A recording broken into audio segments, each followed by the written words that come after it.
हर हर महादेव। मेरे नाथ मुझे तुम जाने दो, मुझे बाबुल के घर जाना है।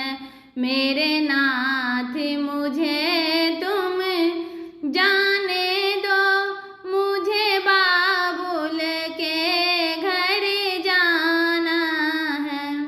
मुझे बाबुल के घर जाना है, मुझे बाबुल के घर जाना है।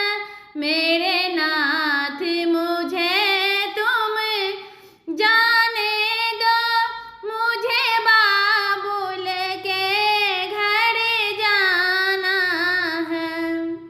मेरे पिता ने यज्ञ रचाया, पर हमको नहीं बुलाया है।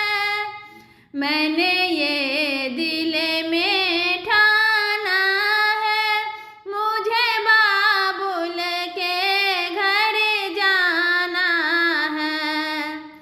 गौड़ बिना बुलाए जाओगी, सम्मान नहीं वहाँ पाओगी।